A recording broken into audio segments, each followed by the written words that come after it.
शलभमणि त्रिपाठी जी, ये दीवार टूटती क्यों नहीं वाला विज्ञापन आपने भी देखा होगा। सवाल यह है कि आप इनकार करेंगे कि दीवार है ही नहीं। चलिए मैं भी मान लूंगा आपके कहने से पहले कि कोई दीवार है ही नहीं, लेकिन सवाल यह है कि संगठन बड़ा है, यह कहने की जरूरत केशव प्रसाद मौर्य को क्यों पड़ी। और एक से ज्यादा बार हमने देखा कि वो नड्डा साहब से मिलकर जब लखनऊ गए, वहां जाकर के भी उन्होंने कहा कि संगठन से सर्वोपरि कोई नहीं, मैं भी नहीं। उन्होंने कहा कार्यकर्ता बहुत दुखी हैं। ये सब कहने की जरूरत क्यों पड़ रही है? नहीं अनुराग भाई, आप तो बहुत ही सीनियर जर्नलिस्ट हैं। अगर कोई इसको लेकर कयासबाजी करे, कोई इसको लेकर गपबाजी करे, समझ में आता है। अनुराग मुस्कान जी को मुझे अगर ये समझाना पड़े कि संगठन की बैठक हो रही है, प्रदेश कार्य समिति मतलब संगठन की बैठक, दो तरह की बैठकें होती हैं। एक बैठक होती है जो संगठनात्मक बैठक होती है, दूसरी बैठक होती है जो सरकारी बैठक होती है। सरकारी बैठक में सरकार के कामकाज की चर्चा होती है, सरकारी मशीनरी की चर्चा होती है। जो संगठनात्मक बैठक होती है उसमें संगठन की बैठक होती है। और ये किस बात से कौन इनकार करेगा? स्वयं मुख्यमंत्री जी ने इस बात को बहुत बार कहा है, स्वयं उप मुख्यमंत्री जी ने इस बात को बहुत बार कहा है। संगठन बड़ा होता है, ऑर्गेनाइजेशन कोई भी होता है बड़ा होता है, इसमें कौन सी दो राय है। संगठन जो है एमएलए बनाता है, संगठन एमपी बनाता है, संगठन चुनाव लड़ता है, संगठन पूरा एक ढांचा खड़ा करता है। इसमें दो राय कहां है? किसमें कौन कह रहा है कि आपने कहा मुख्यमंत्री जी का ऐसा कोई बयान सुन लिया कि जहां मुख्यमंत्री जी कह रहे हो नहीं साहब संगठन बड़ा नहीं होता? यही तो मैं कह रहा हूं, यही तो मैं कह रहा हूं। किसने कहा सरकार बड़ी होती है? किसी ने भी नहीं कहा, लेकिन उनको क्यों कहना पड़ रहा है कि संगठन बड़ा है? हाँ, तो ये नहीं, ये संगठनात्मक जब बैठक होती है, संगठनात्मक चर्चा जब होती है, तो क्यों ये नहीं कहते क्या कि कार्यकर्ता सबसे बड़ा होता है? तो इसमें अब इसको हर बार कहा जाता है कार्यकर्ता हमारा सबसे बड़ा नेता होता है, हर बार कहा जाता है। इसको बैठकर कुछ लोग, देखिए कुछ लोग कुंठित हैं, और वो कुंठित लोग कौन है? जिन्होंने अपने यहाँ पिता और चाचा की लड़ाइयां बहुत गंदे स्तर पर देखी हैं, जिन्होंने भाई के भतीजे के हाथे चाचा को बर्खास्त होते देखा है, जिन्होंने तमाम लोगों को देखा है कि किस प्रकार से नेम प्लेट उखाड़ा गया,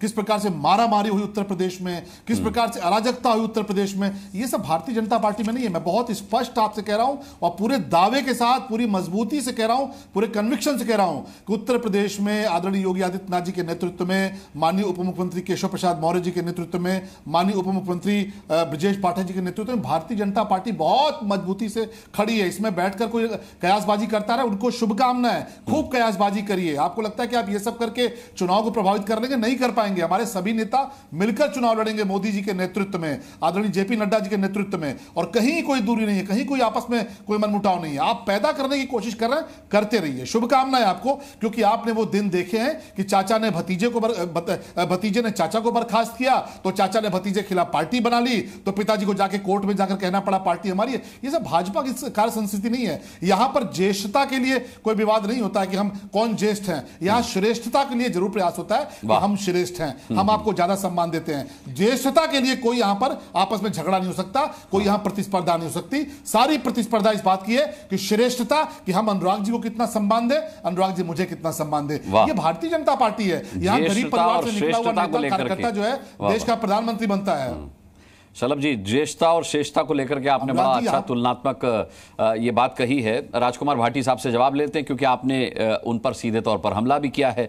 राजकुमार भाटी जी, भाई आप लोगों को ये दीवार नजर क्यों आ रही है? 2022 याद दिला देता हूं, जब आप लोगों ने बहुत हल्ला मचाया था कि भाई ठीक नहीं चल रहा, मुख्यमंत्री बनना चाहते थे केशव प्रसाद मौर्य, उनके अध्यक्षता में संगठन ने बहुत अच्छा परिणाम भी पाया था, बहुत ज्यादा सीटें भी जीती थी उत्तर प्रदेश में, लेकिन उसका परिणाम उन्हें नहीं मिला, तो मनमुटाव हो गया योगी जी से।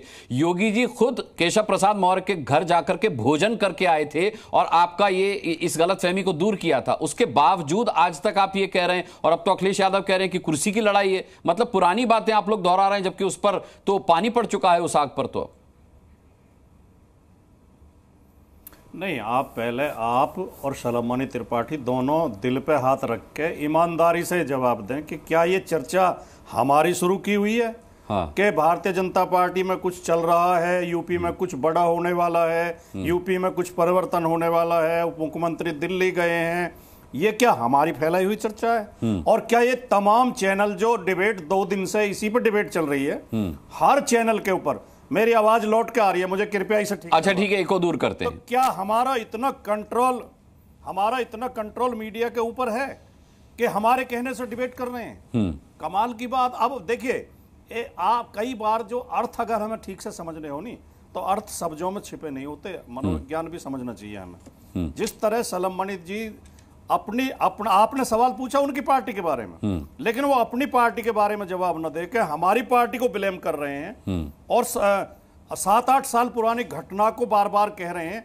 गांव में, मोहल्ले में, कहीं कॉलोनी में किसी परिवार में कलह हो और उनसे कहने लगो कि आपके परिवार में कोई दिक्कत चल रही है, और वो जोर जोर से चिल्ला चिल्ला के कहने लगे कि फला गुप्ता जी, उनकी पत्नी तो रोज उन्हें पीटती है, वो शर्मा जी है, उनके तो बच्चे रोज झगड़ा करते हैं, वो उधर तिवारी जी है, उनके यहाँ तो रोज झगड़ा होता है।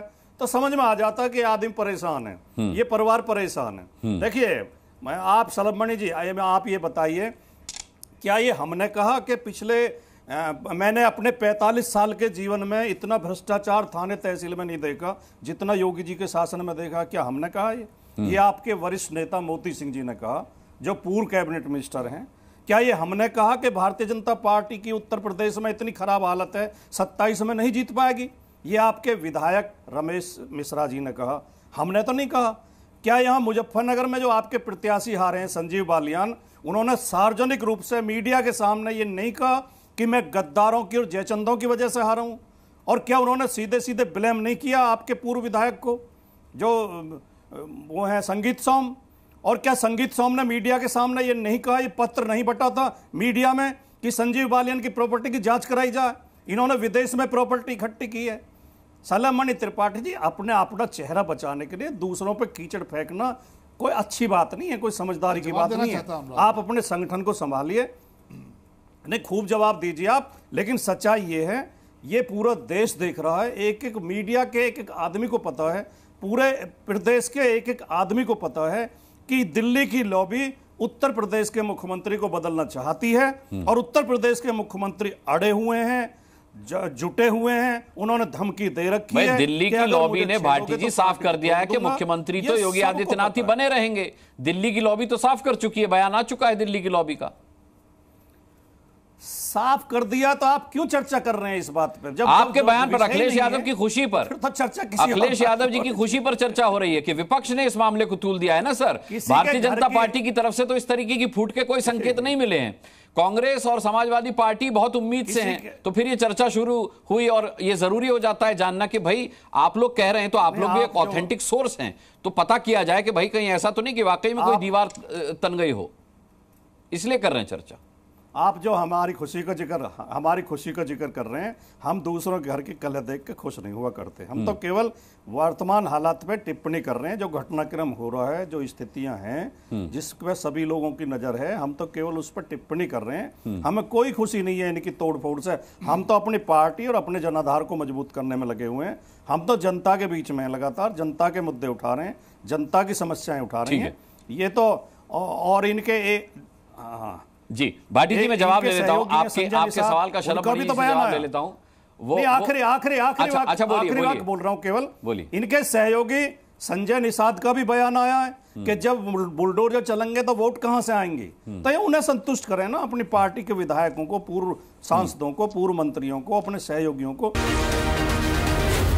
जी न्यूज़।